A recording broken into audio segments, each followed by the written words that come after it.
Welcome back. The South Dakota football team currently sits at 6-1 on the year and is ranked 6th in the nation in the Stats FCS Top 25. A huge reason for this over-the-top start, the guy under center. South Dakota quarterback Chris Streveler is in his second season with USD after transferring from Minnesota, and saying he's made a huge impact for South Dakota might be an understatement. We chatted with him earlier this week, so now you can get to know this Coyote QB. I'm a little intimidated by this extra lighting. It's going to make this beard look so disgusting in real life. Like,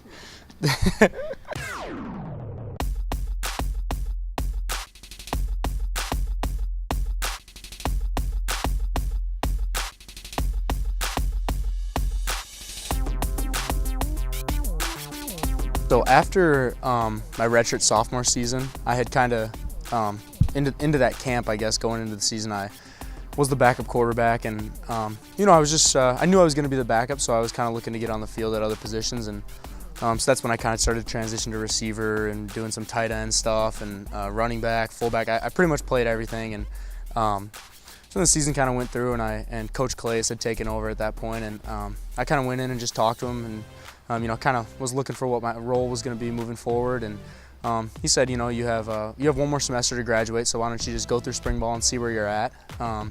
So I went through spring ball at receiver, and at the end of spring ball, just kind of talked to the coaches, and seemed like I wasn't really going to get a chance to start, and so we both just kind of decided that they would help me look for a new place, and they were all extremely helpful, and we left on good terms with each other. I mean, I got to graduate from a great school, and I had a great time there, but I just felt like I would probably get better opportunities elsewhere.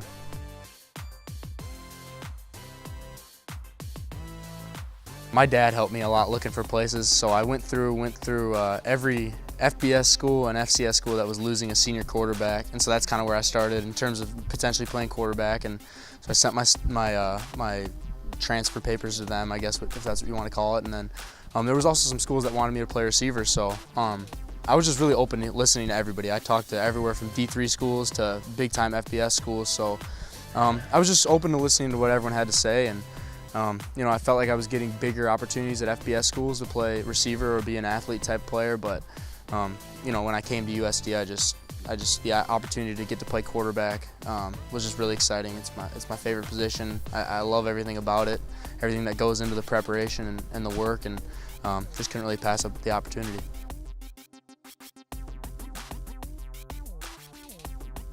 Just kind of getting back into the swing of playing quarterback every day. At Minnesota it was always kind of like, okay, I'm playing quarterback, but I'm the backup, so why don't I throw a pass, go run some routes, do some special team stuff. Like, it was all over the place, and just being able to just focus on quarterback. It was I wouldn't say it was hard, but it was just different. Like just being able to put all my focus into one area and one position, and picking up a brand new offense, in a couple months before we got into camp, and I thank Coach Schlafly for helping me out with that. I mean, I wouldn't have been able to do it without all the hours that I put bugging him, asking him to meet in the summer. So that was tough, but it was a fun challenge.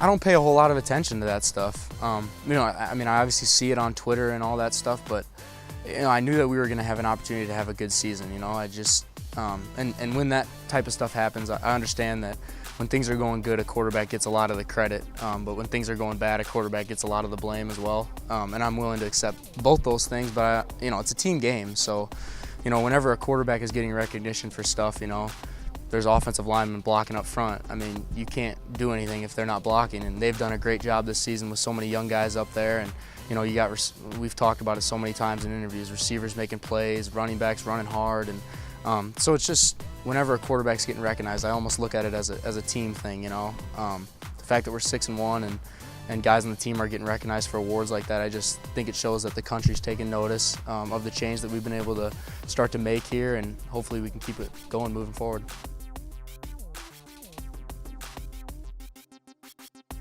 So my undergrad was in kinesiology. and I was kind of all over the place when I was doing that. I didn't really know what I wanted to do, and then kind of just to round myself out, I got my first master's in sport management, so I could potentially get into like a sports sales position or something like that.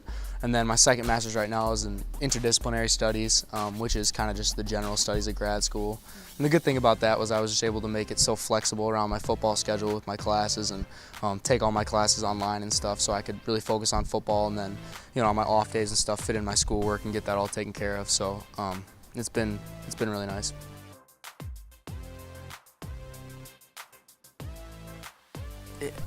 I would like to continue to play, whether, there's so many different opportunities, whether an NFL team gives me an opportunity or, there's Canada teams, or, I've even talked to Coach Nielsen. He's got some connections over in Europe, and I think it'd just be a fun experience to get to, travel around and play if it came to something like that. Or, but, if, after the season, I'll probably do a pro day and train, but, in terms of like a real job, I guess, potentially like a sports sales position like that. I want to stay around sports, and I've thought about getting into coaching, but I don't know if I'm totally sold on that yet. It's a tough gig, so yeah, it's kind of where I'm leaning right now. All right, we'll have a more in-depth feature on Streveler at halftime of the USD game tomorrow, so make sure to tune in.